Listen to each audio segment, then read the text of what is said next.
भगवान जगन्नाथ जी के परम भक्त हुए, उनका नाम था अंगद जी। क्या नाम था? अंगद जी। अंगद जी जो थे वो एक राजा के मंत्री थे। बहुत ध्यान से सुनना। अंगद जी की जो पत्नी थी वो बहुत सुंदर थी और अंगद जी उससे बहुत प्रेम करते थे, परंतु पत्नी जो थी वो परम भक्त थी। कथाओं में जाना, सत्संग सुनना, ये सब में उसकी बड़ी रुचि। अंगद जी को कथा वथाओं से कोई मतलब नहीं था। उन्होंने पत्नी से स्पष्ट कह दिया, तुम जहां जाओ कथा सुनो, भक्ति करो, संत महात्माओं को प्रसाद पवाओ, सब करो, मुझसे कभी मत कहना कि ये सब करो, मुझसे नहीं होता। पत्नी बोली, ठीक है, कोई बात नहीं, आप अपने राजपाट पे ध्यान दो, हम भक्ति करें। अब एक दिन क्या हुआ, एकादशी का दिन था, तो संत महात्माओं ने कहा कि आज आश्रम में कोई उत्सव चल रहा है, सत्संग कहाँ हो, शांति हो, ऐसी जगह सत्संग हो। अंगद जी की पत्नी बोली, आप सब हमारे घर चलो, हमारे घर पे ही सत्संग कर लो। तो सब संतों को लेकर के अंगद जी की पत्नी घर आ गई और वहीं पर ही सत्संग होने लगा। समाज बैठ करके नृत्य कर रहे हैं, कीर्तन हो रहा है, कथा हो रही है। शाम का समय अंगद जी लौट करके आए अपने घर।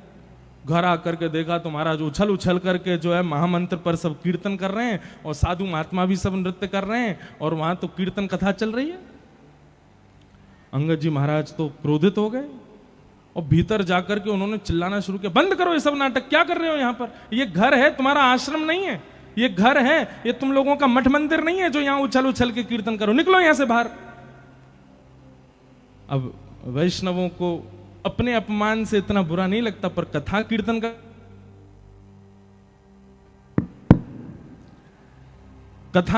का कोई अपमान करे, ये वैष्णवों से सहन नहीं होता।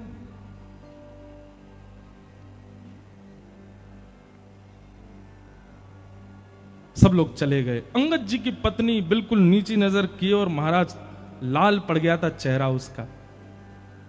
अंगद जी प्रेम तो करते थे अपनी पत्नी से, आज जाके बोले, देखो मैंने तुमसे कभी कुछ नहीं कहा, तुम सत्संग करो, कथा सुनो, भक्ति करो, कुछ भी करो, पर ये घर में लाने की जरूरत नहीं है, अपना बाहर जाके किया करो सब काम। उसी समय अंगद जी की पत्नी बोली, ये बात आप प्रेम से मुझे सत्संग के बाद भी कह सकते थे, कम से कम गुरुजन और इतने सब साधु महात्मा सत्संगी आए थे, उन सब के बीच में उपद्रव तो नहीं करना चाहिए था आपको। और ये मुझसे प्रेम से बात क्यों कर रहे हो? मैं कौन हूं? गृहिणी हूं, पत्नी हूं, केवल इसलिए प्रेम से बात करो। इतना ही प्रेम उनके सामने दिखा दिया होता, वहां तो तुम चिल्ला रहे थे। अरे जिन गुरुजनों के चरणों में प्रणाम करती हूं, जिन संत जनों को मैं वंदन करती हूं, उनके सामने तुमसे प्रेम से नहीं बोला गया, मुझको प्रेम दिखा रहे हो। सुनिए, आपके इस कृत्य की क्षमा तो नहीं दे सकती मैं आपको, पर मैं आपको छोड़ करके भी नहीं जा सकती, क्योंकि मैं पतिव्रता नारी हूं, आपके साथ रहना पड़ेगा मुझको। पर मेरा आज से नियम होगा, क्या? मैं घूंघट करके रहूंगी, आपको ना तो अपना मुख दिखाऊंगी ना आपका मुख देखूंगी, आपके लिए भोजन बनाऊंगी, आपके बर्तन कुर्तन जो करना है सब काम करूंगी, घर के जो भी गृह गृहस्थी के काम होते हैं सब निभाऊंगी, लेकिन ना आपका मुख देखूंगी ना अपना मुख दिखाऊंगी। ये मेरा आज प्रण है। अंगद जी की पत्नी ने, अब इसको आप क्या समझेंगे? तन से वो संगी ही है, पर मन से त्याग कर दिया उसने। अब अंगद जी की पत्नी पूरे दिन घूंघट में रहती है। एक दिन, 2 दिन, 4 दिन, 5 दिन बीत गए। अंगद जी बोले, अब मान जाओ। पत्नी नहीं मानी, बोले, मृत्यु को प्राप्त हो जाऊंगी घूंघट में, लेकिन आपको मुख नहीं दिखाऊंगी ना आपका मुख देखूंगी। 1 महीना बीत गया। अंगद जी अब उदास रहने लगे, घर जाने का मन ही नहीं होता। क्यों? पत्नी बात ही नहीं करती है। तो एक दिन अंगद जी अपने घोड़ा पे बैठ के कहीं जा रहे थे, तभी देखा कि महाराज वैसा ही सत्संग कहीं चल रहा था। लोग उछल उछल करके कीर्तन कर रहे थे और व्यास मंच पे बैठ के एक कथाकार बढ़िया कीर्तन गा रहे थे। अंगद जी बोले, जाके सुनूं तो सही, इस कथा में ऐसा है क्या जो मेरी पत्नी ने मेरा त्याग कर दिया कथा की वजह से। कथा में पहुंचे, कीर्तन विश्राम होते ही सब बैठ गए, कथा होने लगी। अंगद जी दूर बैठे हैं और दूर बैठे बैठे सुनते सुनते 1 महीना से जितना क्षोभ उनके चित्त में था ना, चंद मिनट की कथा में वो सारा क्षोभ दूर हो गया और उनको इतनी सुख की अनुभूति होने लगी, इतना अच्छा लगने लगा कथा में कि अब तो वो दूसरे दिन समय से पहले आकर के बैठ गए, आकर के पूरी कथा सुनने लगे, पीछे बैठ करके पूरी कथा सुनते। तीसरे दिन अंगद जी जैसे ही आए, आकर के देखा तो आज तो कोई भी, आज तो कोई भी नहीं आया, कथा ही विश्राम हो गई। अंगद जी ने पूछा, भैया यहाँ पे कल कथा चल रही थी क्या? वो बोले, कल 7 दिन हो गए पूरे, अब तो व्यास जी चले गए, यहाँ से कथा हो गई। तो अंगद जी को इतनी व्याकुलता पत्नी के रूठने पर नहीं हुई जितनी व्याकुलता कथा के विश्राम। बोले, अब कब होगी कथा? बोले, कथा तो भैया अब अगले वर्ष होगी, परंतु वो व्यास जी थोड़ी दूर एक गांव है, वहां पर आज से कथा उन्होंने प्रारंभ कर दी है, आपको सुननी हो तो वहां चले जाओ। अंगद जी दौड़ करके गए महाराज, दूसरे गांव में जाके कथा सुनने लगे। अब तो अंगद यही नियम बन गया, बता रहे थे, अंगद जी महाराज दूसरे गांव में जाके कथा सुनने लगे। इतनी आसक्ति कथा के प्रति हो गई उनकी, अब तो अंगद जी को घर में पत्नी रूठी बैठी है, उससे भी उनको कोई फर्क नहीं, बढ़िया जाते हैं, प्रेम से घर में जाते हैं, पत्नी भोजन खिला देती है, पा लेते हैं, सो जाते हैं, सुबह उठ के राजपाट का काम देखते हैं, दोपहर में जाके कथा सुनते हैं। ऐसा नियम चलने लगा। पत्नी के भी मन में होने लगा, पहले तो इनको चिंता थी कि मैं देखती नहीं हूं, अब तो ये चिंतित भी नहीं लगते मुझको। एक दिन गांव में पुनः कथा होने लगी और जैसे ही कीर्तन प्रारंभ हुआ महाराज, तो अंगद जी महाराज पीछे खड़े होकर उछल उछल करके उन्माद नृत्य कर रहे थे।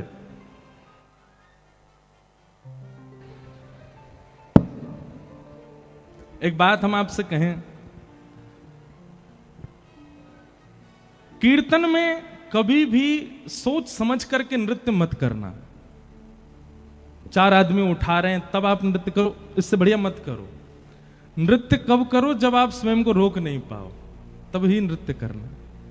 इस बात को हम प्रमाणित ऐसे कर सकते हैं, भगवान स्वयं कह रहे हैं, वाग गदगदा द्रवते यस्य चित्तम रुदत्त भिक्षणम हसति क्वचिच्च विलज्ज उद्गायत नृत्यते च मदभक्ति युक्तो भुवनम पुनातु। ठाकुर जी कहते हैं, जो सोच समझ करके नृत्य कर रहा है, समझो वो आडंबर है, वो भी दंभ है। पर जिसके पांव रुक ना पाए, जिसके हाथ रुक ना पाए, जिसके नेत्र स्वयं को रोक ना पाए, जिसका मन स्वयं को रोक ना पाए, समझ जाना उसके चित्त में मैं ही खड़े होकर के नृत्य कर रहा हूं, तभी वो नृत्य कर रहा है। इसलिए कभी भी संकीर्तन, कीर्तन, भजन में सोच समझ के नृत्य नहीं। आप स्वयं को थोड़ी देर रोक के रखो, जब लगे कि अब रुका ही नहीं जा रहा, तब नृत्य करो, तब समझना कि चित्त में श्याम सुंदरी नृत्य कर रहे हैं, और वो जो सुख होगा ना, वो अद्भुत ही होगा। तो ऐसा उन्माद नृत्य कर रहे थे कि महाराज सारी श्रोताओं की दृष्टि चली गई। उसी सत्संग में सबसे आगे बैठी थी अंगद जी की पत्नी, उसको भी नहीं पता था कि पीछे वो हैं, और ना अंगद जी को पता था पत्नी बैठी। तो सब लोग देखने लगे, व्यास जी भी उन्हीं को देखने लगे। तो पत्नी ने कहा कि कौन नृत्य कर रहा है देखूं, तो पीछे देखा तो अंगद जी नाच रहे थे। पत्नी बोली, ये मेरे पतिदेव ही हैं? बार बार अपनी आंख मीड़ करके देखे, बोले हाँ लग तो वही रहे। अब उसने अपना मुख छुपाया और कथा में वो पूरी दृष्टि उन पर ही रखी। तो देखिए महाराज, जैसे ही कथा हो, भाव आवेश में आकर के रुदन करने लग जाएं, कभी हृदय पर हाथ रखें। पत्नी को लगा कहीं ऐसा तो नहीं मुझको रिझाने के लिए ऐसा कर रहे हैं। उसने कुछ दिन जांच पड़ताल की, किसी से बात की कि भैया ये वैष्णव तो बड़े आनंद, अरे महाराज इनकी तो पूछो मत, ये हर गांव में कथा सुनने जाते हैं और पिछले 1 वर्ष से कथा सुन रहे हैं, इनका तो भाव ही अलग है, इनका तो भाव ही विलक्षण है। पत्नी समझ गई, बोले कि अब अंगद जी पुराने वाले नहीं हैं।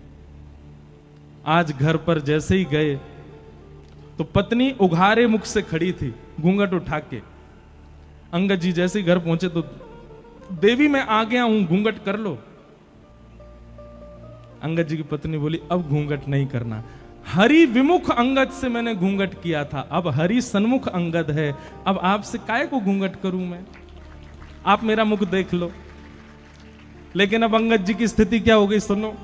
अंगद जी बोले, देवी क्षमा करना, बुरा नहीं मानना, पहले तुमको देखना अच्छा लगता था, अब वो सुख नहीं मिल रहा है, अब तो केवल एक ही अभिलाषा है कि श्यामा श्याम कब दिखेंगे।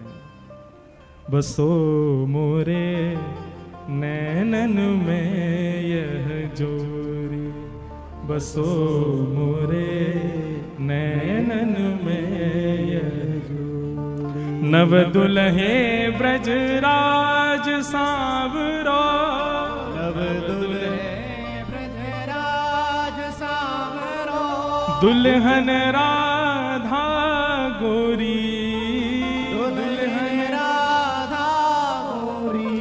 बसो मोरे नैनन में यह जोरी, बसो मोरे नैनन में यह जोरी। तो जिनका भी ये प्रश्न था कि हमारे पिताजी ऐसे हो गए, हम क्या करें, जैसे अंगद जी की पत्नी ने मन से त्याग किया वैसे त्याग करो। भगवान की कृपा हो गई, अगर सुधर जाएं तो अच्छी बात है, और नहीं सुधरें तो फिर कोई दिक्कत नहीं। सब अपना प्रारब्ध भोग रहे हैं संसार में। आप केवल एक बार दो बार प्रार्थना कर सकते हो, आप पीछे नहीं पड़े रह सकते किसी व्यक्ति के कि वो सुधर जाए।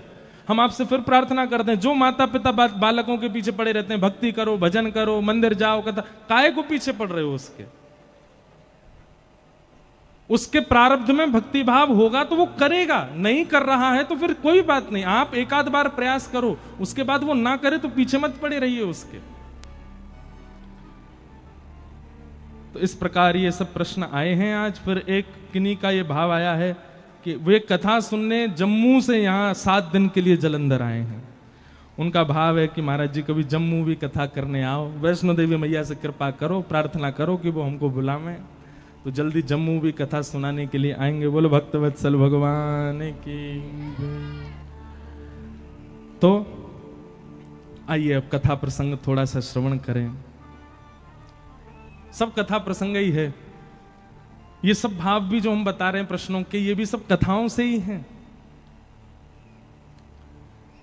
सौनकादि ऋषि बैठे हैं सामने और सूत जी महाराज से उन्होंने 6 प्रश्न किए। 6 प्रश्न कौन कौन से हैं, बहुत ध्यान से सुनिएगा। इन्हीं 6 प्रश्नों में 7 दिन की कथा होती है। सबसे पहला प्रश्न किम श्रेय, दूसरा शास्त्र सारः क, तीसरा स्व अवतार प्रयोजनम, चौथा किम कर्म, पांचवा के अवतारश्च, और छठवा धर्म कम शरणम गतः। ये 6 प्रश्न हैं। सबसे पहला प्रश्न क्या है कि भगवान के अवतार का श्रेय किसको जाता है, क्रेडिट किसको जाता है, भक्तों को कि राक्षसों को? ठाकुर जी किसके लिए आते हैं पृथ्वी पर, भक्तों के लिए आते हैं कि राक्षसों के लिए आते हैं? सबसे पहला प्रश्न।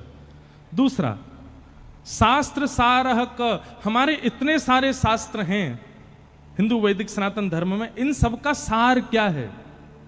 तीसरी बात स्व अवतार प्रयोजनम, भगवान के अवतार का प्रयोजन क्या है?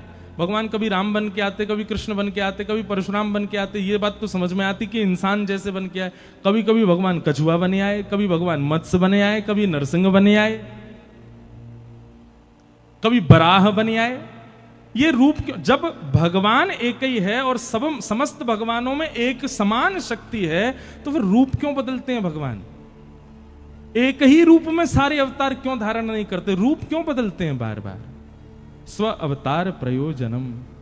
और उसके बाद किम कर्म, भगवान का कर्म क्या है, भगवान करते क्या हैं? हमने तो सुना है कि कर्म की उन पर कोई गति नहीं होती, तो फिर भगवान करते क्या है? किम कर्म। और फिर अगला प्रश्न के अवतार, अवतार कितने हैं भगवान के? कोई 10 बताता, कोई 24 बताता। और अंतिम प्रश्न क्या है?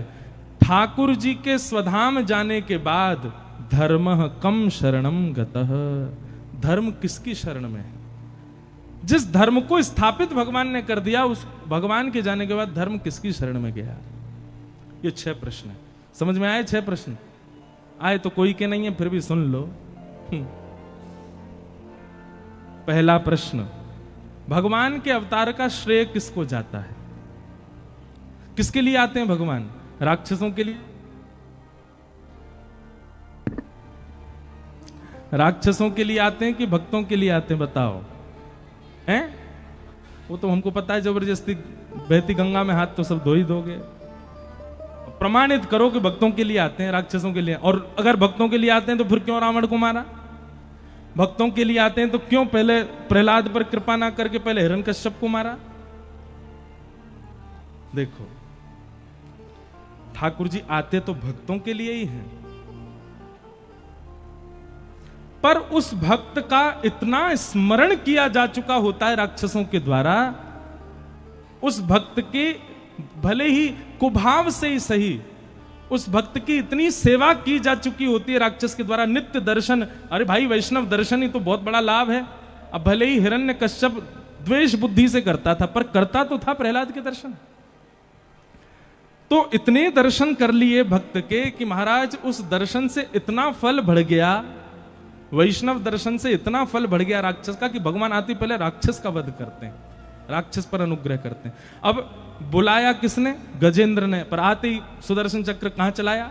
ग्राहक के ऊपर, मगरमच्छ के ऊपर। क्यों?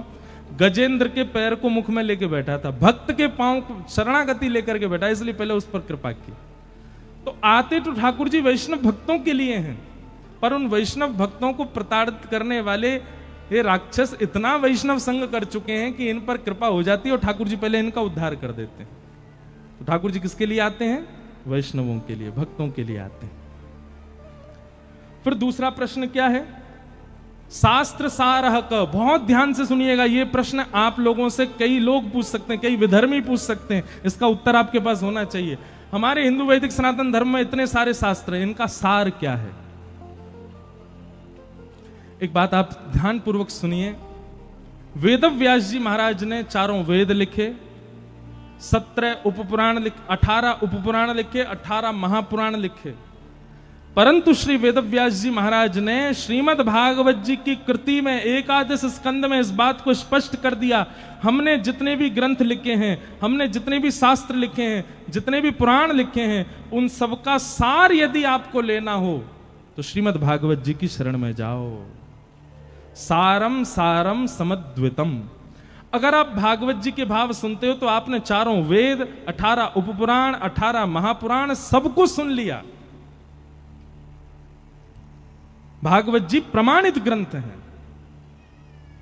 एक प्रकार से यह कह दिया जाए, कोई महामंत्री है, कोई सेनापति है, कोई सेनापति है, कोई सैनिक है, श्रीमद् भागवत जी तो राज सिंहासन पर बैठे राजा हैं। इसलिए प्रमाणित मानना हो कभी भी किसी बात को तो भागवत जी की बात को प्रमाणित मानो। हम किसी अन्य ग्रंथ की या अन्य पुराण की कोई निंदा स्तुति नहीं कर रहे हैं, आपको एक बात स्पष्ट बता रहे हैं कि प्रमाणित ग्रंथ श्रीमद् भागवत। फिर उसके बाद अगला प्रश्न आता है, भगवान का प्रयोजन क्या है? भगवान मानवीय बन के क्यों नहीं आते? भगवान बार बार रूप क्यों बदलते हैं? कभी मत्स्य बन आते, कभी कच्छप बन आते। जब शक्ति एक ही है भगवान की तो एक ही रूप में आ जाए? नहीं, भगवान अपनी सर्वव्यापकता आप सबके बीच में प्रमाणित कर रहे हैं। सर्वव्यापकता, वो सब में विद्यमान है। कर्तुम अकर्तुम अन्यथा कर्तुम समर्थ ईश्वर। अरे जिस सुगर को सब लोग हीन मानते हैं, जिसके स्पर्श मात्र से नहाना पड़ता है, उसके रूप में भी श्री ठाकुर जी आ जाते हैं। मानो अपनी 2 बातें बताते हैं, पहली तो मैं सर्वव्यापक हूं, और दूसरी बात जो सबसे उपेक्षित है, मैं उसके रूप को धारण करने में भी कोई लज्जा नहीं रखता। हम लोगों को कोई आसन एक छोटा दे दे तो हमको लज्जा हो जाती है। अच्छा, कमेटी में हमने इतने पैसा डाले, हमने प्रचार करवाया, हमको महाराज जी से माला नहीं पहनवाई ऊपर मंच पे, इतने में ही बुरा मान जाते हैं लोग।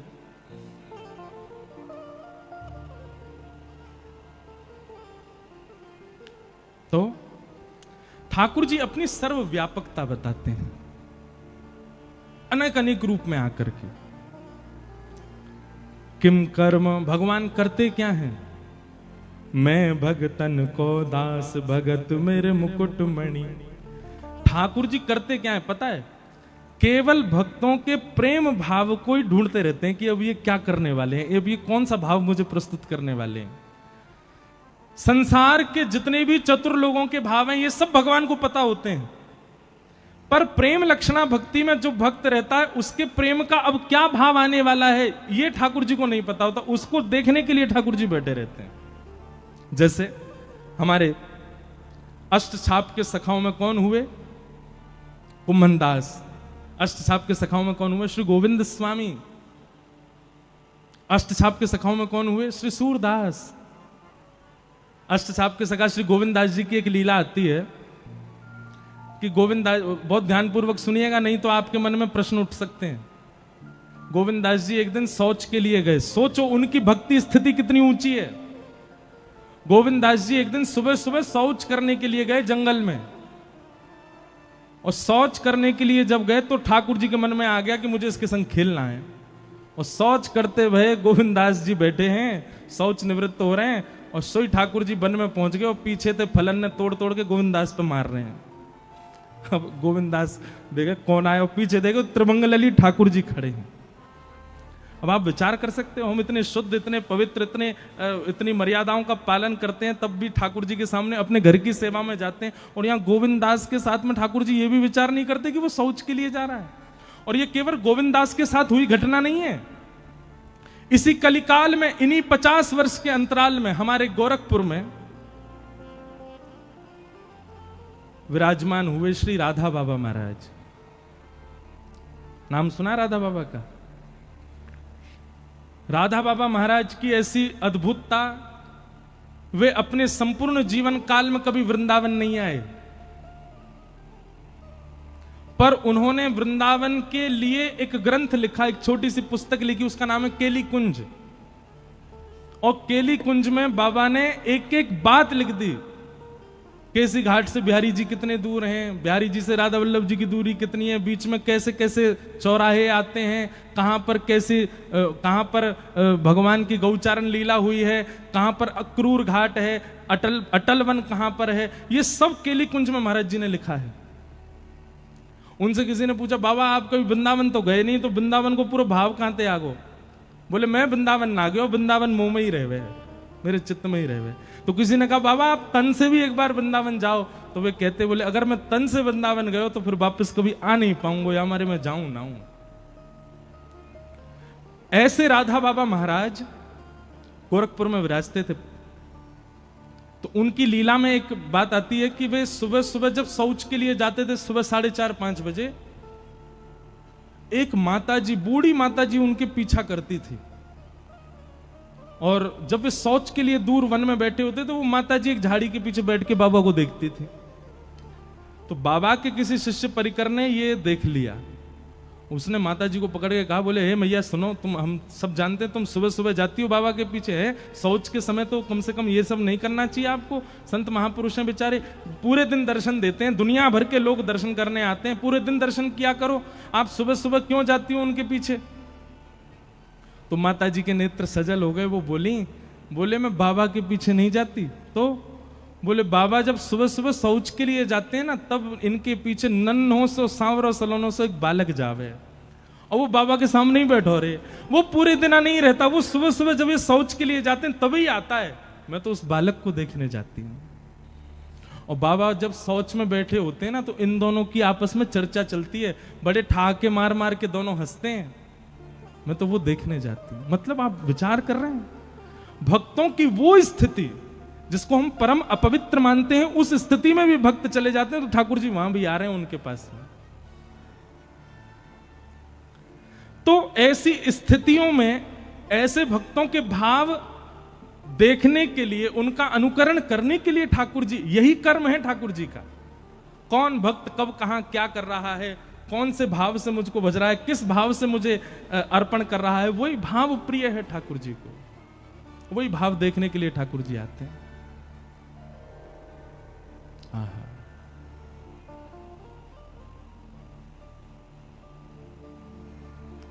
किम कर्म के अवतारश्च, भगवान के अवतार कितने हैं?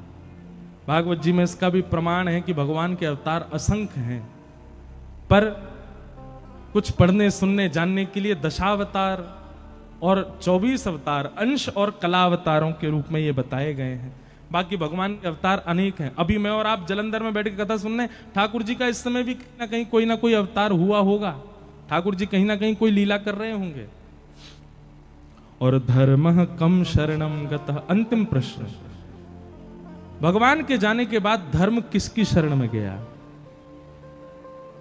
भैया देखो, जिसके लिए धर्म स्थापित किया भगवान ने, किसके लिए धर्म स्थापित किया? मेरे और आपके लिए किया।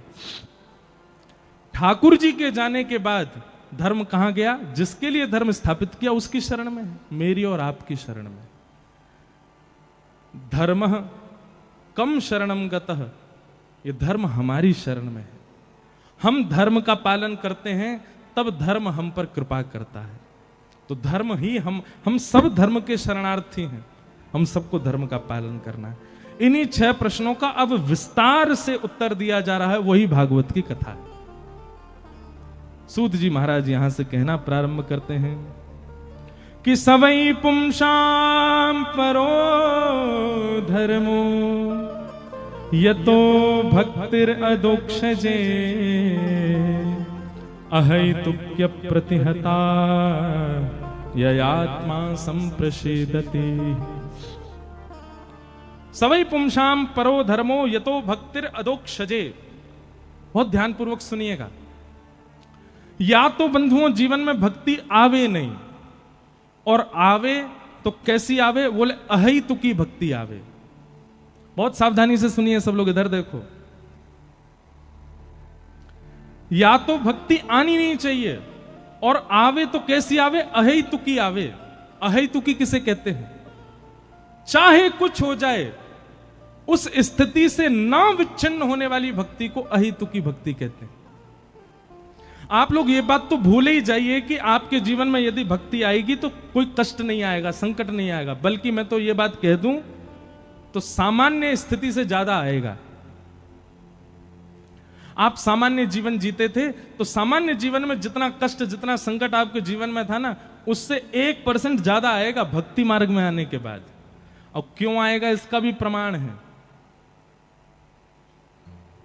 सुनो, हम आप सब लोगों का जीवन प्रारब्ध पर निर्भर होता है। अपने पूर्व के कर्मों को ही हम सब भोग रहे होते हैं। अब ठाकुर जी ने हमारा जीवन जो है वो कैसे डिजाइन किया होता है कि कुछ कष्ट ये भोगेगा 15 वर्ष की उम्र में, फिर कुछ कष्ट ये भोगेगा 20 वर्ष की उम्र में, फिर कुछ कष्ट ये भोगेगा अपने विवाह के बाद 31 वर्ष की उम्र में, फिर कुछ कष्ट ये भोगेगा 40 वर्ष की उम्र में, फिर कुछ आएगा 45 वर्ष में, फिर कुछ आएगा 50 वर्ष में। ऐसे हमारे 80 वर्ष का मान लो जीवन था। 80 वर्ष में ठाकुर जी ने कुछ कुछ वर्षों को विभाजित कर दिया कि उन वर्षों में इसके जीवन में कष्ट आएगा। लेकिन कई बार ठाकुर जी क्या करते हैं, हमारे प्रारब्ध के कष्ट को एक जन्म में ही नहीं भुगवाते, फिर एक जन्म के बाद फिर एक और जन्म लेना पड़ता, फिर उसमें भोगने पड़ते हैं। अच्छा, फिर एक जन्म में हम आए तो थे पूर्व के प्रारब्धों को भोगने के लिए, पर इस जन्म में जो हमने कर दिया वो भी तो भोगना है।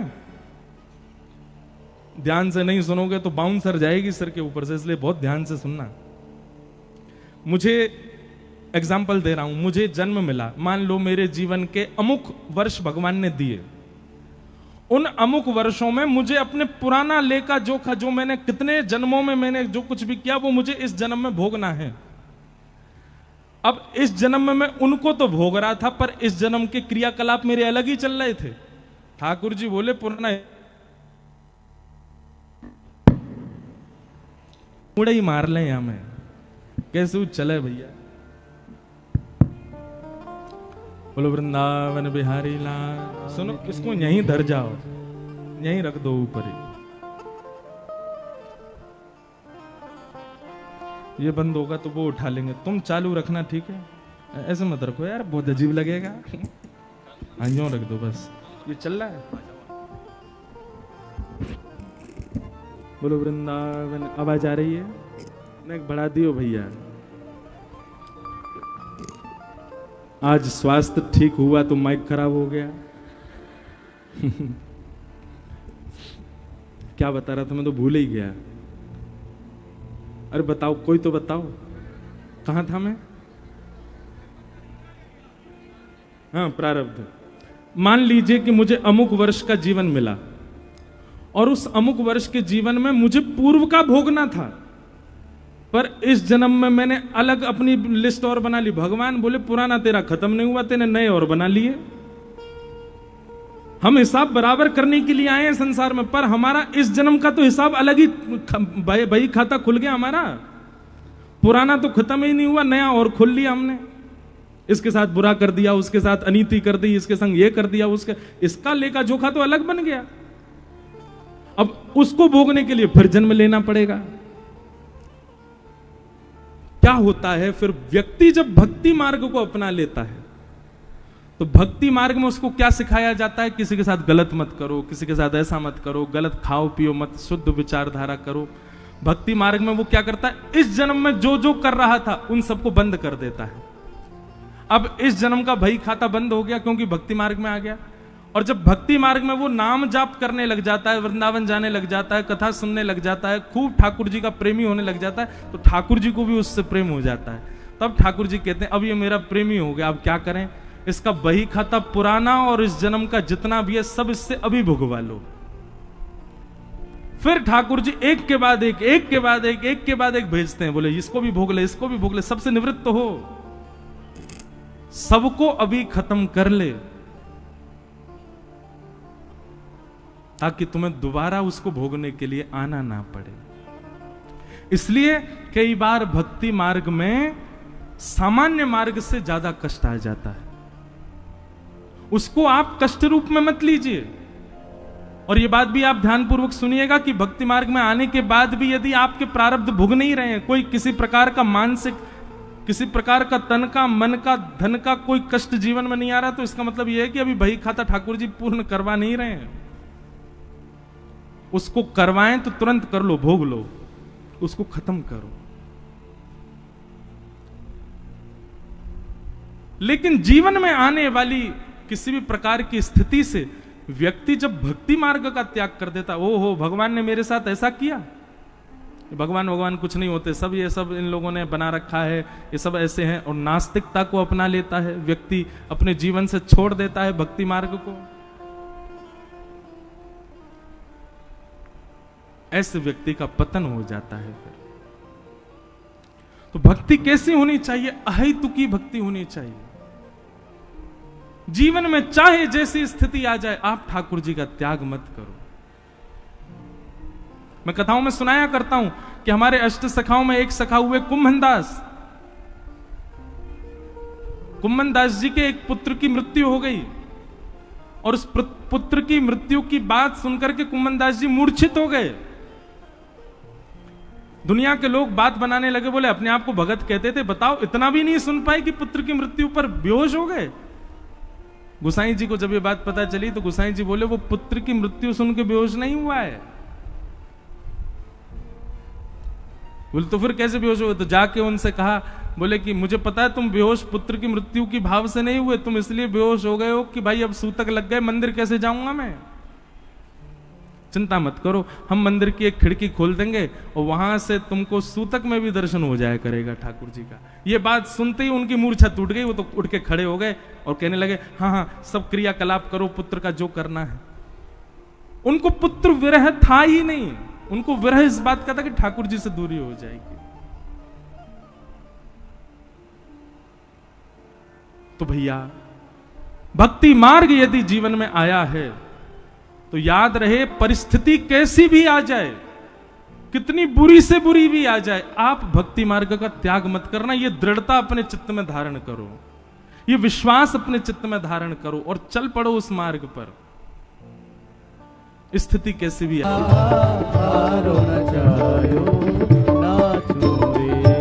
कुल गिरधर लाल प्यारे की।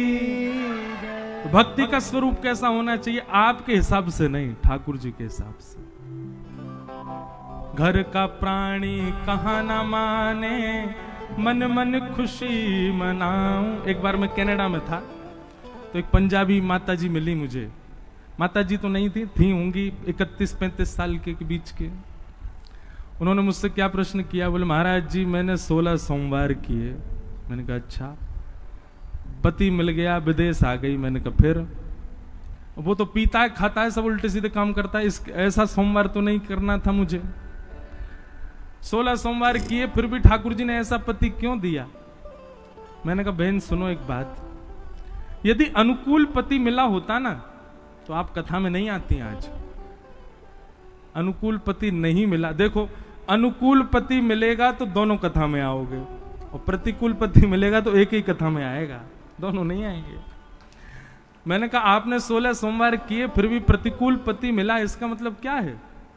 ठाकुर जी ने कहा भाई जो थोड़ा बहुत मोह तुम्हारे बंधन का कारण है वो पति में होगा, वो मोह भी तुम्हारा नष्ट हो जाए, इसलिए प्रतिकूल। भैया ये व्रत नियम साधन करने से आपके मन चाहिए स्थिति आपको नहीं मिल सकती। ये व्रत साधन नियम ये जितने भी हम सब लोग करते हैं ना, इनके पीछे कोई विधान या कोई भाव वैसा मत रखा करो कि आप जैसा सोच रहे हो वैसा मिलेगा ही, प्रारब्ध में जो है वो मिलेगा। और कई बार अनुकूल स्थिति मिलना ये प्रतिकूल से ज्यादा घातक होती है। अनुकूल स्थिति बार बार मिले ये प्रयास मत करो। जैसा आप चाहते हो वैसे बच्चे हो जाएं, जैसा आप चाहते हो वैसा पति हो जाए, जैसे आप चाहते हो वैसी पत्नी हो जाए, जैसा आप चाहते हो वैसा पूरा सब संसार आपके लिए नहीं हो सकता। प्रतिकूलता ही हमको आगे बढ़ा रही है। अब सब अनुकूल हो जाए तो आप आलसी हो जाओगे, सब अनुकूल हो जाए तो आप कुछ नहीं करोगे, हाथ पे हाथ धर के बैठे रहोगे। इसलिए प्रतिकूलताएं जीवन में जितनी ज्यादा होंगी आप उतने आगे भगोगे। एसी का आविष्कार किस लिए हुआ? क्योंकि गर्मी ज्यादा हो गई। अब गर्मी ज्यादा किसी को प्रिय नहीं है, लेकिन गर्मी जब बहुत मात्रा में होने लगी तो फिर निदान करके व्यक्ति ने एसी बनाया ना। इतनी संख्या में भीड़ होने लगी तो माइक बनाया गया ना। प्रतिकूलता ही आविष्कार करवाती है, प्रतिकूलता ही नवीनताओं को जन्म देती है, प्रतिकूलता ही जीवन में हमको आगे बढ़ाती है। इसलिए कई बार प्रतिकूलता जीवन में होना उसको भगवान का आप आशीर्वाद माना कीजिए। हमारी कथा की फिलॉसफियां कई जगह से आपको अलग ही मिलेंगी, लेकिन यह बात वास्तविक है, ये कोई अनर्गल बातें नहीं है। मीराबाई सोच रही हैं कि यदि मेरी ननद और यदि मेरे देवर मेरे सहायक होते तो शायद मैं कभी वृंदावन नहीं जा पाती। ये दोनों मेरे विपक्षी थे, इसीलिए मैं वृंदावन गई, इसीलिए मुझे वृंदावन मिला। दोनों अनुकूल होते कभी नहीं होते। कंस राक्षस नहीं होता, देव होता तो भगवान कृष्ण का कभी अवतार ही नहीं होता, आते ही नहीं।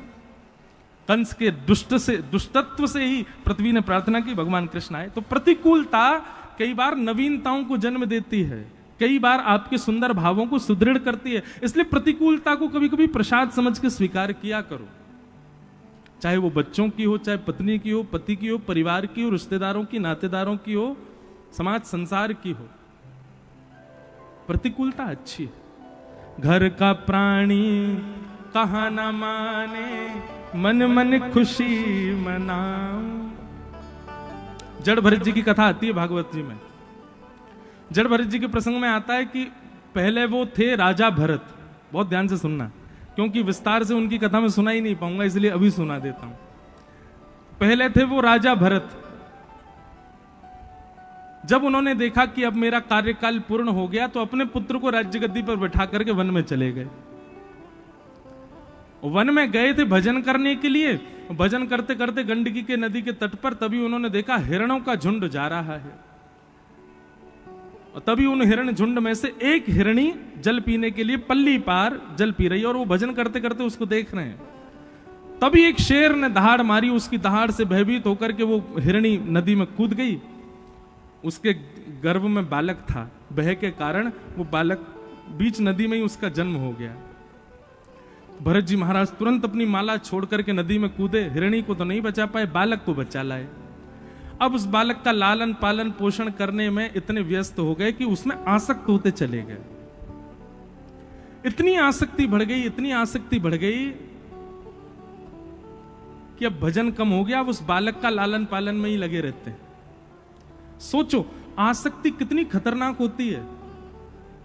अपनी पत्नी को छोड़ाए, अपने बच्चों को छोड़ाए, अपने राजपाट को छोड़ाए भरत जी। अरे इंसान में नहीं हुई, एक जानवर में हो गई। आसक्ति कितनी खतरनाक है। सब छोड़ चुके थे, पर जो जात का नहीं, जो हमारी बिरादरी का नहीं, अरे कहां तक कहें जो मानव भी नहीं है, उस हिरण में आसक्ति हो गई। और आसक्ति कैसी हुई कि अब तो बस यही है कि अंतिम श्वास चल रही थी, वृद्ध हो गए थे, वो हिरण को ही देखते रहे, हिरण के बालक को, उसको बाहर ही ना जाने दें। अब ये जानवर को तो स्वतंत्रता प्रिय होती है। अब वो भरत जी से आंख बचा बचा करके बाहर निकले। भरत जी बेचारे लड़खड़ाते आमे, उसको फिर कुटिया में ले आमे। एक दिन भरत जी बिल्कुल ही जर्जर हो गए, चल फिर भी नहीं पाते थे। एक दिन उनका वो हिरण बालक और झुंड वहां छोड़ करके कुटिया, और हिरण के झुंड में मिल गया, भाग गया वहां से। उसी के वियोग में कहां होगा, क्या कर रहा होगा, उसने कुछ खाया वो भी होगा कि नहीं, पता नहीं, उसका कोई ध्यान रखता होगा कि नहीं। बाहर इतनी सर्दी पड़ रही है, पता नहीं रात में ठंड तो नहीं लग जाएगी, मैं तो कंबल उड़ा देता था, पता नहीं क्या कर रहा होगा। उसी का चिंतन करते करते करते करते भरत जी के प्राण निकल गए। और परिणाम क्या हुआ? अगले जन्म में वही भरत जी ही हिरण बन के आए। अच्छा एक बात बताएं, बुरा नहीं मानना,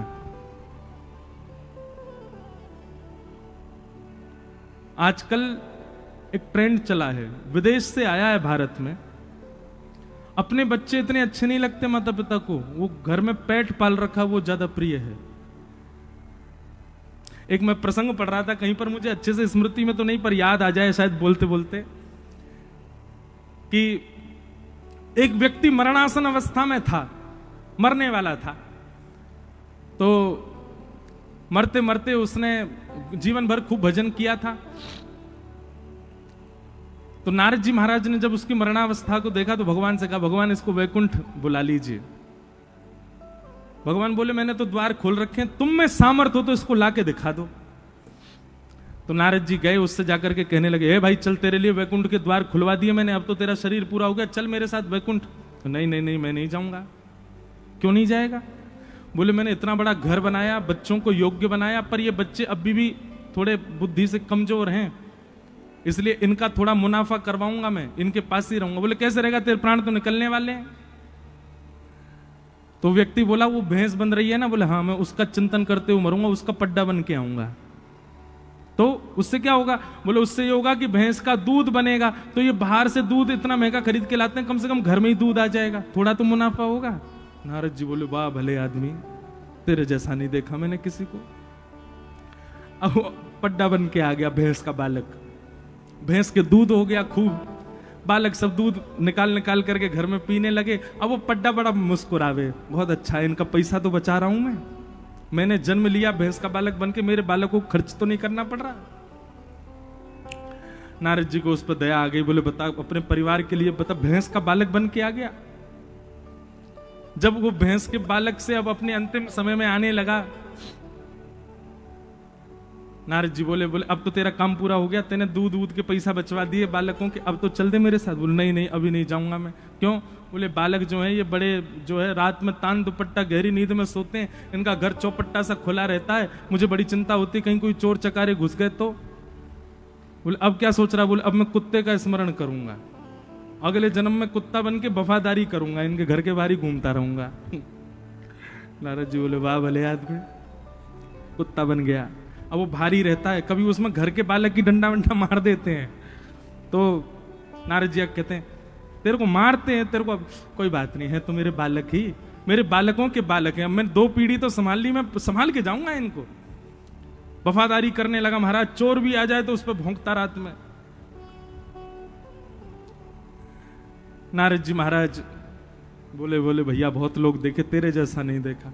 जब कुत्ते के जीवन में भी उसका अंतिम समय आ गया तो नारद जी बोले, अब तो चल वैकुंठ, तेने 3 जन्म गवा दी। बोले, नहीं नहीं, ऐसे नहीं जाऊंगा। बोले, तो अब क्या करेगा?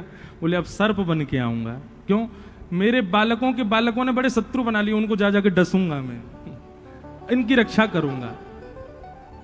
सर्प बन के आ गया, वो घर के कोने में रहने लगा, और जैसे शत्रु आते थे कुछ करने के लिए तो वो आके उनकी रक्षा के लिए खड़ा हो जाता था, और महाराज उनके सामने।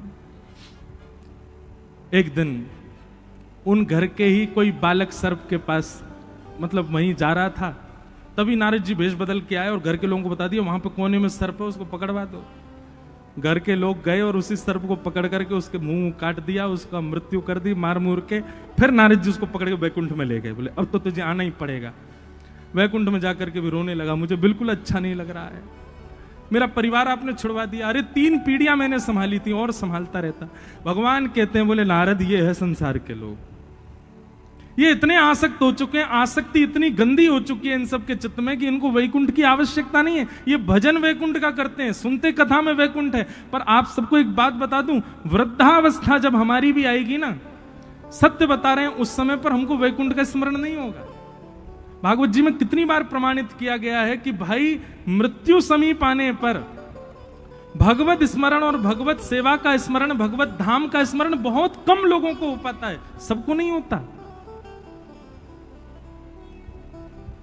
मुक्ति की कामना सबको नहीं होती, उस समय इतनी ज्यादा आसक्ति हमारी बढ़ जाती है।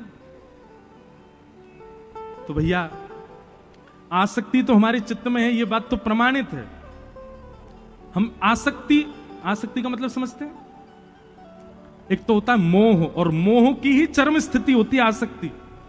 आसक्ति कैसी होती है? मोह का मतलब तो होता है कि एक बार को वो व्यक्ति दूर हो जाए तो भी हम रोएंगे, थोड़े बहुत देर चीखेंगे चिल्लाएंगे पर फिर भी रह लेंगे। आसक्ति कैसी होती है? वो व्यक्ति यदि दूर हो गया तो प्राणी निकल जाएंगे। ये आसक्ति है। आसक्ति हम सबके चित्त में है, पर ये आसक्ति संसार की वजह बिहारी जी से है जाए, ये आसक्ति राधा वल्लभ जी से है जाए, ये आसक्ति कथा से है जाए, ये आसक्ति वृंदावन से हो जाए। रस्सी तो हम सबके गले में है, पर वो खूंटा की जगह किसी गौशाला में बंध जाए, कहीं सुंदर स्थान पर हो जाए। आसक्ति तो है चित्त में, पर वो आसक्ति ठाकुर जी में क्यों नहीं हो रही है? उसी के लिए तो कथा है। तो भरत जी महाराज अपना राजपाट परिवार सब छोड़ के चले गए, पर आसक्ति कहां हो गई? एक हिरण के बालक में हिरण बन गए। और जब दूसरे जन्म में हिरण बने तो उनको याद था कि मैं पूर्व जन्म में भरत था। दूसरे जन्म में उन्होंने ब्राह्मण का स्मरण करते हुए अपने प्राणों का त्याग किया, तो तीसरे जन्म में वो फिर से एक ब्राह्मण कुल में जन्मे मानव रूप में। और अब की बार वे जन्म से ही कैसे रहे? जड़ की भांति, बिल्कुल ऐसे रहते थे पागलों की तरह। उनके पिताजी ब्राह्मण थे, पिताजी ने उनको याद करवाया, गायत्री मंत्र याद करो। तो ऐसा संत जन बताते हैं 6 महीना तक वो ओम ही याद नहीं किया उन्होंने। क्यों? कहीं पिताजी के द्वारा बताए गए मैंने मंत्र याद कर लिए, ज्यादा गुणवान बन गया तो पिताजी कल को कहेंगे गृह प्रवेश करवाया, शादी पढ़वाया, किसी की मृत्यु हो गई है वहां पे अंतिम संस्कार करवाया, फिर से संसार में फंस जाऊंगा। अब के मुझे संसार में फंसना नहीं है। तो बचपन से कैसे रहे? जड़ के भांति, इसलिए उनका नाम पड़ गया जड़ भरत। एक बात तो बहुत प्रमाणित है बंधु, बहुत गुणवान होना एक प्रकार से बहुत संसारी होने का भी एक लक्षण है। पर कैसे? बहुत गुणवान है, किसके लिए? संसार के लिए। आपसे चाय बनानी बहुत अच्छी आती है तो लाख आदमी आ जाए घर पे, तू ही बना चाय तो तू ही बना के लाएगा, तेरे हाथ की से ही सिर दर्द दूर होता है मेरा। और तुम यहां बेचारे बुखार में पड़े हो, बेटा थोड़ा ही तो टाइम लगे, तू बनाया। आपने सब्जी बढ़िया बना दी तो पूरे घर में आपको ही ढूंढा जाएगा, कहां है सब्जी, बना जल्दी, कुछ बढ़िया सी बना दी हो, कि तेरे हाथ में स्वाद बहुत है। आप यदि किसी गुण में श्रेष्ठ हो और उससे आपने एक बार संसार को रिझा दिया, संसार पीछे ही पड़ा रहेगा कि भाई तू ही कर। लेकिन हमारे संत जन कहते हैं कि जब गुण से संसार रीझ करके बार बार आपको पकड़ता है, उसी गुण से कभी ठाकुर जी रीझ गए तो भी बार बार आपको ही पकड़ेंगे। अरे सूरदास जी को पकड़ के बैठा देते ठाकुर जी सामने, बोले पद सुनाओ। हितरवंश महाप्रभु को ठाकुर जी कह करके बोलते थे, मुझे पद सुनाओ, मुझे सुनना है आपसे। हमसे क्यों नहीं कहते? क्योंकि हमने अपने गुण का प्रयोग संसार को रिझाने में लगा रखा है। एक बार प्रयास करके देखो ठाकुर जी की सेवा में, और बस उस सेवा में यह भाव रहे कि और कोई वाहवाही करे ही ना, बस यही वाह करें। गोविंद स्वामी जी के प्रसंग में आता है कि एक बार राग भैरव गा रहे थे सुबह सुबह, तभी किसी बादशाह ने आकर, कुमन दास जी के चरित्र में आता है कि एक बार राग भैरव गा रहे थे तो किसी बादशाह ने पीछे से सुन लिया और सुन करके कहा वाह वाह वाह वाह वाह वाह। कुमन दास जी बोले कौन वाह वाह कर रहा है? तो बोले एक महाराज बादशाह वाह वाह कर रहा है। कुमन दास जी ने उसी समय अपने राग मालिका ग्रंथ में, जो उनकी राग मालाओं की जो किताब थी, उसमें से भैरव राग का पन्ना फाड़ा और उसके टुकड़े करके उसको कुंड में फेंक दिया। बोले आज के बाद इस राग को कभी नहीं गाऊंगा। क्यों? क्योंकि जिस दुनिया के ब्रह्मांड के बादशाह की वाहवाही सुनने के लिए हम गा रहे थे, उसने तो की नहीं। कोई सड़क छाप चलता फिरता बादशाह वाहवाही कर रहा है इस पर। अरे तुम्हारी वाहवाही नहीं सुननी है हमको तो उनकी वाहवाही सुननी है, उसके लिए गाते। परंतु राजा को इतना मोह हो गया कुमन दास जी के स्वर से, राजा ने तो अब तो दिन रात उसके मन में वही चलता रहे, क्या स्वर था, क्या आलाप था, क्या राग, जबकि उसके सामने पन्ना फाड़ा फिर भी राजा का मोह हो गया उस राग में। और बादशाह के लिए कौन सी बड़ी बात, गवैया को सामने प्रकट करना। बादशाह तो प्रलोभन देते हैं सोने की मोहरों का और गवैया दौड़े चले जाते हैं।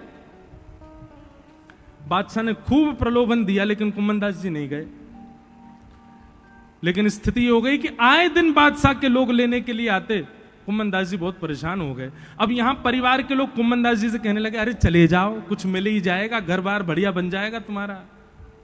पर भक्त की स्थिति कैसी होती है, कुम्मन दास जी से सीखो। कुम्मन दास जी एक दिन चले गए बादशाह के यहां, और बादशाह के यहां जाके बोले, कहिए बादशाह क्या सुनना है आपको? बोले वही वाला राग सुनाओ जो उस दिन आप सुबह सुबह गा रहे थे, राग भैरव। अब मैं और आप होते ना तो निश्चित है हम ऐसा गा करके आते या ऐसा कुछ करके आते कि बादशाह हम पे सब कुछ लुटा दे। पर ये भक्त कुम्मन दास है। भक्त का स्वरूप कैसा होता है? कुम्मन दास जी बोले, राग आपके मन का और पद मेरे मन का। बादशाह बोले, हाँ यही होने दो, सुनाओ। भैरव राग गाया, पर राग में गाया क्या? जाको मुख देखत दुख लागे, जाको मुख देखत दुख लागे, ताको करन पड़ी परनाम, ताको करन पड़ी परनाम। भगत को कहा सीख रीसो काम, भगत को कहा सीख। आज मेरे जीवन का सबसे काला दिन है। क्यों? बोले जिसका मुख मुझे एक आंख नहीं सुहाता, आज उसके सामने मुझे बैठ के गाना पड़ रहा है। भैरव सुनो राजा, तुमको केवल स्वर सुनना है, शब्दावली मेरी है। अब राजा अपनी लज्जा बचाए, बोले सब लोग सुन रहे हैं, ये गा क्या रहे हैं? आवत जात पन्हैया टूटी, आवत जात पन्हैया टूटी, बिसर गयो हरि नाम, बिसर गयो हरि नाम। कुंभन दास लाल गिरधर बिना, कुंभन दास लाल गिरधर बिना, कुंभन दास लाल गिरधर बिना,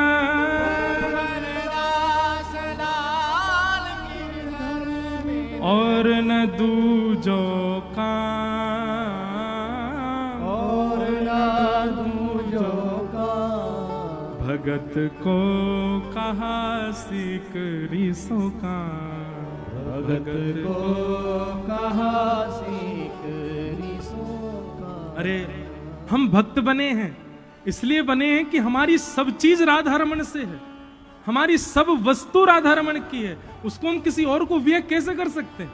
हम किसी और को उससे कैसे लुभा सकते हैं? अरे राजा, तेरी मति में ये बात आई नहीं? हम श्रीनाथ जी के द्वार के गवैया हैं, हमारी गायकी किसी को रिझाने के लिए नहीं है, उनके लिए है। आप लोगों को अगर कोई संगीत का जानकार बैठा हो, आज भी हमारे श्रीनाथ जी में नाथ द्वार में दरबारी राग नहीं गाया जाता। क्यों? क्योंकि उसका नाम ही दरबारी राग है, वो राजाओं के दरबार में गाने वाला राग है। बोले जिससे राजाओं ने वाहवाही की हो वो झूठा राग हम अपने ठाकुर जी को थोड़ी। राग बहुत सुंदर है, मैं भी गाता हूं, राग की निंदा नहीं है, पर कितना सूक्ष्म विचार किया है कि जिस पर दूसरों ने अपनी वाहवाही लगा दी हो वो हम ठाकुर जी को कैसे सुना सकते हैं? इतना सूक्ष्म विचार करते हैं भक्त तो। कुम्मन दास जी बोले, भैया है गई तेरे मन की?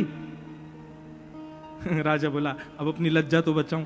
हाँ भाई, आधा कोष खाली कर लाओ, सारा सब दे दो कुम्मन दास जी को। कुम्मन दास जी बोले, भैया मेरी एक बात सुन ले। बोले कहा? बोले तेने अपने मन ते मेरो राग सुन लियो, अब दक्षिणा तो मेरे मन की दे दे। अकबर बोला, बादशाह बोला, इससे तो मेरा और मान बढ़ेगा, ये जो मांगेंगे सो दे दूंगा तो सब लोगों में वाहवाही हो जाएगी। कुम्मन दास जी चूकना नहीं, जो चाहिए मांग लो। बोले पहले तू वचन दे, जो मैं मांगूंगा सो देगो, और पूरा पूरा देखो, आधा अधूरो नहीं देखो। बोले अरे आप बादशाह के सामने खड़े हैं, मांगने में चूक मत कीजिए, मांग लीजिए क्या चाहिए। कुम्मन दास जी अपनी झोली फैला करके बोले बादशाह मुझको एक ही वरदान दे दे कि जब तक मेरे तन में प्राण है तब तक तेरो मोह मोह ना देखना पड़े, मेरे सामने कभी मत ही हो, मोकू अपना मुख मत दिखाइयो और तू मेरो मुख भी मत देखियो, बस यही दक्षिणा दे दे मोकू। मुकु तो कभी देखनो नाय पड़े, ब्रजभाषा समझ में आवे ना, मोए तो कभी देखनो नाय पड़े, ऐसा वरदान दे। हम मांग सकते हैं कभी, महाराज अभी फोन आ जाए आपके पास में, भारत के प्रधानमंत्री यशस्वी श्री नरेंद्र मोदी जी आपको याद कर रहे हैं, तुरंत भागोगे? कथा तो होती रहती है, क्या करना है भैया। कई बार ना भक्ति मार्ग में भक्ति की परीक्षा लेने के लिए ठाकुर जी उसको उपलब्धियां दिखाते हैं कि ये मेरे मार्ग का त्याग करके उपलब्धि स्वीकार करना चाहता है कि नहीं। और जब आप उपलब्धि के आसक्ति में चले जाते हो, उस उपलब्धि के पास चले जाते हो, ठाकुर जी आपको मतलब समझ लो ठोक बजा के देख रहे थे, कच्चा है कि पक्का। ठाकुर जी समझ जाते हैं कच्चा ही था, मैंने प्रलोभन दिया, इसने तुरंत लपक लिया।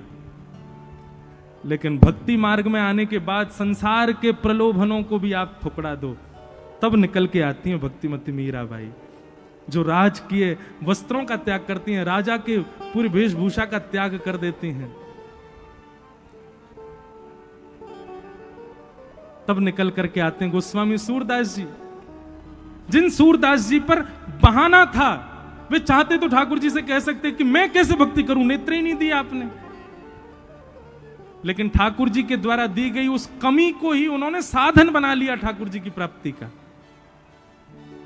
नेत्र नहीं थे तो मन में विचार करते, बोले बाहर के चक्षु की तो आवश्यकता ही नहीं है, बाहर के चक्षु तो संसार में आसक्ति दे देते हैं, मन के चक्षु होने चाहिए। और मन के चक्षु से ही ठाकुर जी का दर्शन करते थे। गोस्वामी तुलसीदास अपनी विद्वत्ता, अपनी कवित्व शैली से दुनिया को रिझाने के लिए कुछ भी लिख सकते थे, लेकिन मानस जी की रचना की, और मानस जी की रचना में स्पष्ट लिख दिया, संसार के लोगों ध्यान पूर्वक सुनो, तुमको रिझाने के लिए मैंने नहीं लिखी है मानस। स्वांतः सुखाए तुलसी रघुनाथ गाथा, मैंने अपने आप को सुख देने के लिए मानस जी को लिखा है। मैं अपने चित्त को राम जी का दास बनाना चाहता हूं, इसलिए मैंने मानस लिखी है। नाम ही है मानस, जो मन से प्रकट है और मन के लिए है, वही मानस। भैया जिसने त्याग नहीं किया ना भक्ति मार्ग में, वो काय बात को भक्त। जो सोचता है मैं सबके संग रहते हुए, सबको समेटते हुए, जैसे मैं पहला था वैसे ही व्यवस्थित रहते हुए मैं भक्ति मार्ग में आ जाऊं, कभी नहीं आ पाएगा। त्याग तो उसको करना पड़ेगा, अपने सुख का, अपनी समृद्धि का, अपने संबंधों का, अपने ऐशो आरामों का, अपने स्वरूप का त्याग तो उसको करना पड़ेगा। त्याग किए बिना भक्ति मार्ग में नहीं आ पाओगे आप। और आ भी गए ना तो आपकी भक्ति कहीं ना कहीं आपसे अपराध बनवाती रहेगी, इसलिए त्याग बहुत जरूरी है। पर भक्ति हो कैसी? भक्ति हो कैसी? अहेतु की भक्ति। आज दृढ़ विश्वास कर लीजिए, दृढ़ संकल्पित हो जाइए, चाहे कुछ हो जाए जीवन में, चाहे कुछ हो जाए परिवार में, चाहे कुछ हो जाए मेरे साथ में, आपकी भक्ति कभी आपकी विच्छिन्न नहीं होनी चाहिए। महाराष्ट्र के एक भक्त हुए गौरोबा काका, क्या नाम था? गौरोबा काका। इतनी मधुर कथा उनकी। वो क्या करते थे पता? मटका बनाते थे और पैर से मट्टी गूंदते थे। तो एक बार विठल विठल विठल विठल विठल विठल कहते कहते अपने पैर से मट्टी गूंद रहे थे, तो उनकी पत्नी जल भरने के लिए गई। 1 साल का बालक गुटमुन चलता था, उसको वहीं बैठा गई और गौरबा को काका को बोल गई, ध्यान रखना बालक है यहाँ पे। बोला हाँ ठीक है। विठल विठल विठल कीर्तन करते करते वो बालक चलता चलता मट्टी में से आवाज आ रही थी तो मट्टी की तरफ चला गया और अचानक से गौरबा काका के पैर के नीचे आ गया। गौरबा काका को पता नहीं चला, वो तो इतने उन्मत्त होकर के भजन कर रहे थे कि उनका बालक पैर के नीचे आ गया, वहीं उसके प्राण निकल गए। और विठल विठल विठल कीर्तन कर रहे थे। पत्नी लौट करके आई तो देखा बालक है ही नहीं। पूरा घर ढूंढ लिया, नहीं मिला बालक। गौरबा काका कीर्तन कर रहे थे, जैसे ही नीचे देखा तो रक्त निकल रहा था वहां पर। धक्का देकर के दूर पटक दिया गौरव काका को, मट्टी हटा के देखा तो बालक मर चुका था। पत्नी ने खूब सुनाई गौरव काका को, अरे काय का विठल विठल बजते हो, हमारा बालक छीन लिया हमसे। अरे ये संकीर्तन क्या देगा हमको, जिसने हमारा परिवार नष्ट कर दिया, उस संकीर्तन को तुम सर्वश्रेष्ठ मानते हो। अरे भगवान वो होता है, विधाता वो होता है जो परिवार को समृद्ध बनाए। वो कैसा भगवान जो परिवार को नष्ट कर दे? ऐसी स्थिति आई गौरवा काका के जीवन में। गौरवा काका बोले, देवी देख, अपराध तो हुआ, मुझसे हुआ, लेकिन तू कीर्तन को दोष मत दे, तू विट्ठल को दोष मत दे, मेरी गलती है, मेरा अपराध है, तू ठाकुर जी को दोष मत दे। छूना नहीं मुझको, मेरा स्पर्श किया तो मैं देख लेना, तुम दूर रहो मुझसे। कैसे भगत हो तुम भगवान के? हैं, भक्ति के नाम पर अपने बालक का वध कर दिया। गौरवा काका, कथा लंबी है, थोड़ी बड़ी है, गए और जाकर के उन्होंने अपने दोनों हाथ कटवा दिए, क्योंकि हाथों को उन्होंने सौगंध दी थी कि आज के बाद पत्नी का स्पर्श नहीं करना है। एक दिन रात्रि में सो रहे थे तो गलती से पत्नी का स्पर्श हुआ, तो दूसरे दिन बोले, तुम दोनों ने विट्ठल की कसम नहीं मानी। गए और किसी कसाई के यहां जाके दोनों हाथ आगे रख दिए, बोले काट दो इनको, इन्होंने विट्ठल की कसम तोड़ दी। और बिना हाथ के गौरवा काका घूमने लगे। फिर वर्णन आता है, एक दिन तुकाराम जी का कीर्तन चल रहा था। महाराष्ट्र के भक्तों की भी अद्भुत कथा है। तुकाराम जी का कीर्तन चल रहा था और उस कीर्तन की विलक्षणता कैसी थी, थोड़ा ध्यान से सुनना। कि तुकाराम जी कीर्तन कर रहे थे तो कीर्तन सुनते सुनते मंदिर में बैठे भगवान श्री पंडरीनाथ विट्ठल भगवान, रुक्मणी ऐसे खड़े हैं वहां पर ठाकुर जी, रुक्मणी जी से बोले रुक्मणी जी, मेरा बहुत मन कर रहा है कीर्तन में जाने का। देखो तुकाराम जी कितने भाव से कीर्तन कर रहे हैं, मेरा मन हो रहा है मैं भी चला जाऊं वहां पे। तो रुक्मणी मैया बोली, आप चले जाओगे, हजारों लाखों लोग बैठ के जो कीर्तन कर रहे हैं वो सब कीर्तन छोड़ के सब आपको देखने लग जाएंगे, कीर्तन में विघ्न डालोगे आप जाके। भगवान बोले, मैं विघ्न नहीं डालूंगा, मैं रूप बदल के चला जाऊंगा, मैं छुप के चला जाऊंगा, मैं पीछे जाके खड़ा रहूंगा, पर मुझे जाने दो, मुझे बहुत मन कर रहा है जाने का। तो रुक्मणी जी ने आज्ञा की, जाओ। तो ठाकुर जी कीर्तन में चले गए, प्रत्यक्ष ठाकुर जी आ गए कीर्तन में, और पीछे खड़े होकर के और कमर पे हाथ धर के झूम झूम करके कीर्तन सुन रहे हैं श्री पंडरीनाथ भगवान। कीर्तन सुनते सुनते ऐसा भाव आया, पंडरीनाथ भगवान को भूल गए कि मुझे छुपना है। नाचते नाचते नाचते पूरी जनता के बीच में ही आ गए और घूम घूम करके श्री तुकाराम जी के कीर्तन में नाचने लगे। अरे वहां भक्तों की चरित्र में तो इतना तक लिखा है कि नाचते नाचते नाचते ठाकुर जी को पटका गिर गए, पीतांबरी उतरने लगी, ठाकुर जी अपने वस्त्र ढीले हो करके ठाकुर जी के वस्त्र गिरने लगे। तुकाराम जी कीर्तन, ऐसा नृत्य कौन करता होगा जैसा ठाकुर जी अपने कीर्तन में कर रहे। और उस दृश्य को जितने लोग देख रहे थे सबके नेत्र सजल। अब करताल तो बज रही थी, लेकिन ठाकुर जी का नृत्य देख करके ये उन्माद ताल बजाई सबने, ठाकुर जी का नृत्य हो रहा था।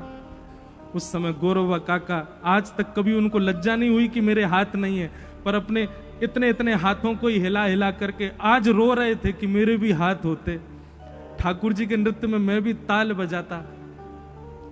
नाचते नाचते नाचते पंडरीनाथ भगवान ने नेत्र खोले और गौरवा काका को ही देखा। बोले, इसकी बड़ी इच्छा मेरे नृत्य में ताल बजाने की। तुरंत गौरवा काका की भुजा निकल आई और गौरवा काका भी ताल बजाने लगे, पंडरीनाथ भगवान के साथ नृत्य करने लगे, आनंद करने लगे।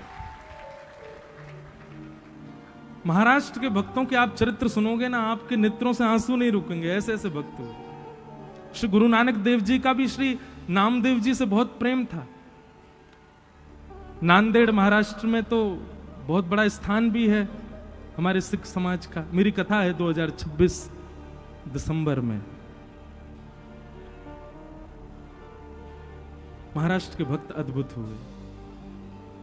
तो कैसी भी स्थिति आ जाए, गौरवा काका जैसी तो नहीं आएगी, लेकिन फिर भी गौरवा काका ने ठाकुर जी के कीर्तन को, ठाकुर जी के नाम को श्रेष्ठ माना। ऐसे ठाकुर जी के नाम को बार बार, तो इसको कहते हैं अहैतुकी भक्ति। ऐसी अहैतुकी भक्ति का आप सब लोग आश्रय लीजिए।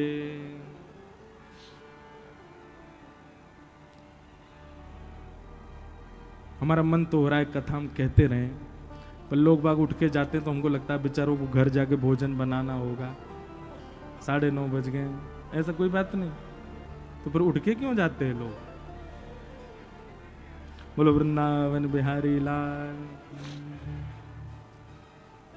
तो अहेतुकी भक्ति, या तो भक्ति मार्ग में आइए नहीं, और यदि आप भक्ति मार्ग में आ गए हैं तो गांठ बांध लीजिएगा, चाहे जो हो जाए आपके साथ, आपके निज साथ भगवान कभी कुछ नहीं करेंगे, कभी कुछ नहीं होगा, सब आपके प्रारब्ध से होगा।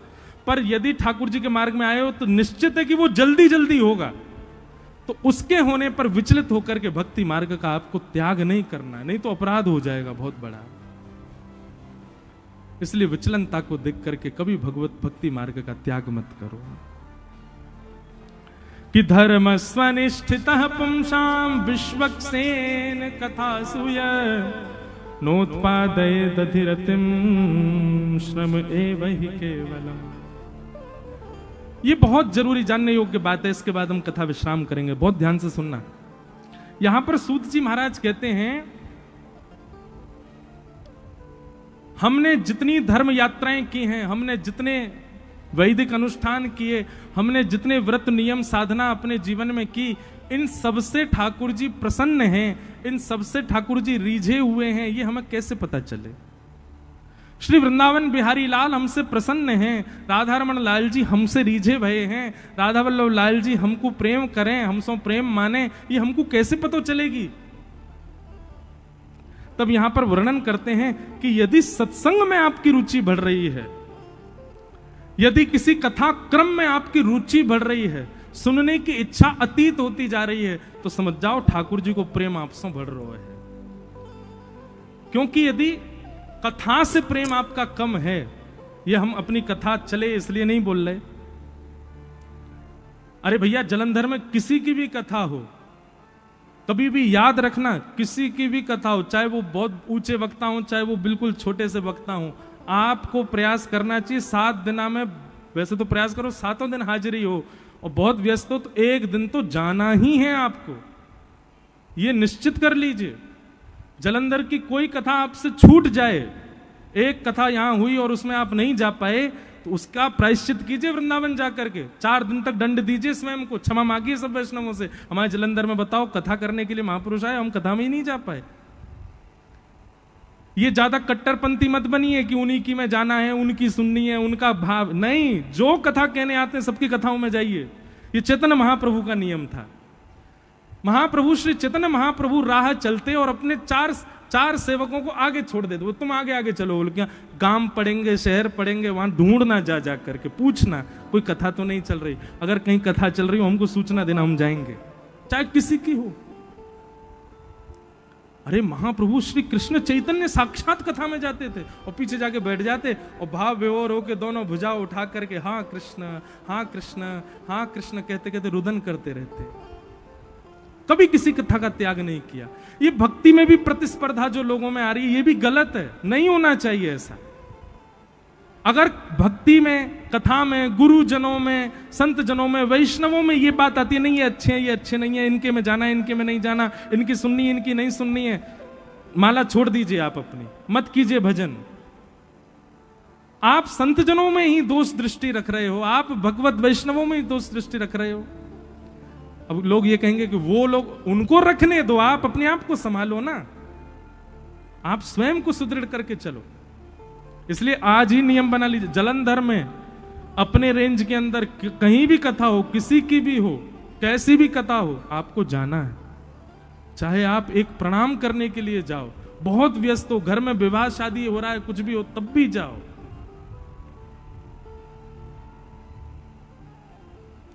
क्योंकि कथा में जो आपकी रुचि बढ़ती है ना, उसी से ही पैरामीटर पता चलता है कि ठाकुर जी की आपसे कितनी रुचि है।